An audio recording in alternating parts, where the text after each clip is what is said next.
Faltan pocas horas para la canonización del Papa Juan XXIII y Juan Pablo II.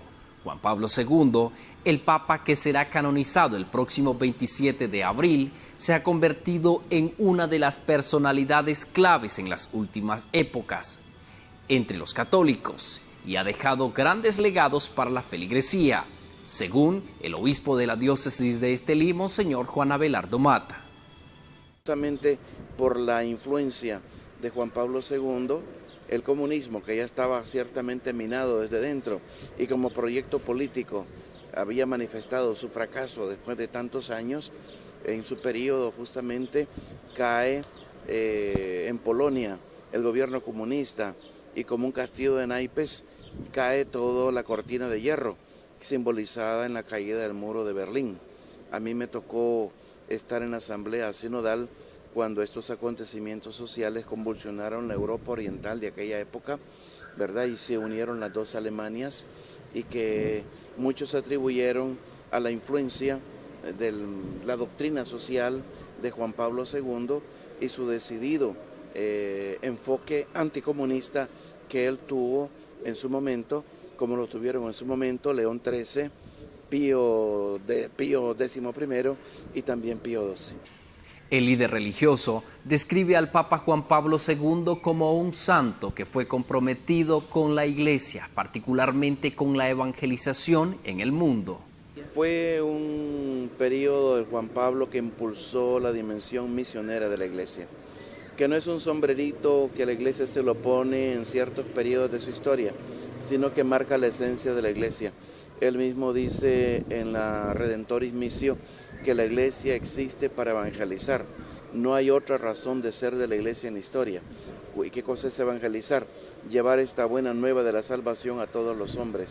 Él empujó enormemente la evangelización de África, la catolización de África, a mandar brigadas y pedir a todas las congregaciones religiosas que desde su pobreza colaborara en este gran trabajo de evangelizar la África de ese tiempo y que el rostro católico de la iglesia africana pues ha tomado una propia consistencia y también en la misma Asia. Uno de los legados, también otro aspecto del legado de Juan Pablo II es justamente esta conciencia misionera y él empujó aquí en nuestra América Latina pues las reflexión del episcopado latinoamericano y nos autorizó a nosotros a hacer las cosas según nuestro espíritu.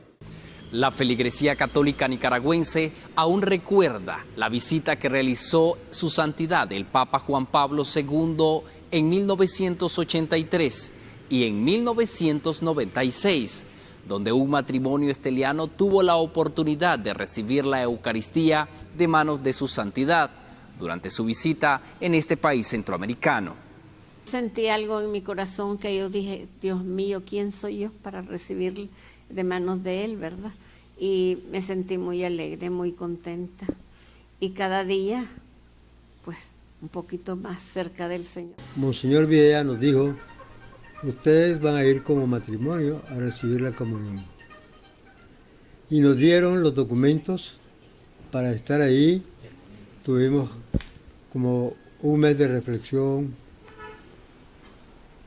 y como nosotros hemos trabajado mucho con la iglesia en la parte física y estructural de la catedral, pues fuimos uno de los privilegiados en matrimonio para ir a recibir la comunión de su santidad.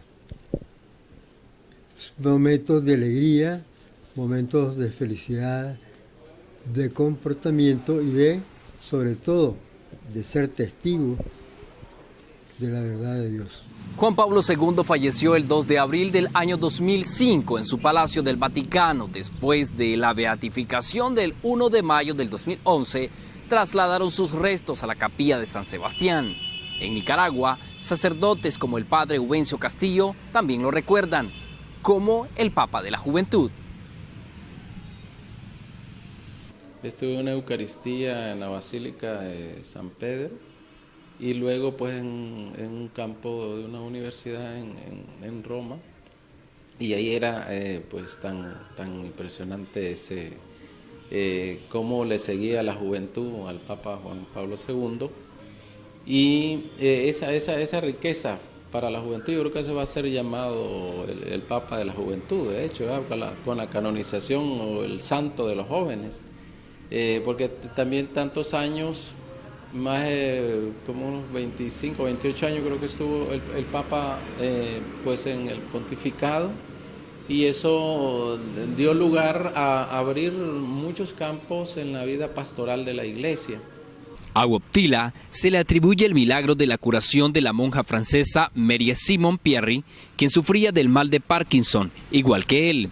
El segundo milagro se le atribuye, y con el que el Vaticano aprobó su canonización, es el de la curación de una mujer de Costa Rica, Floribet Mora, quien había sufrido una seria lesión cerebral que se consideró incurable. Ella estará el 27 de abril en San Pedro. Tendrá el proceso de canonización más rápido de la historia. Será santo solo 9 años después de su muerte. Su sucesor, Benedicto XVI, retiró una norma que obliga a esperar 5 años antes de que pudiera iniciarse el proceso para la canonización.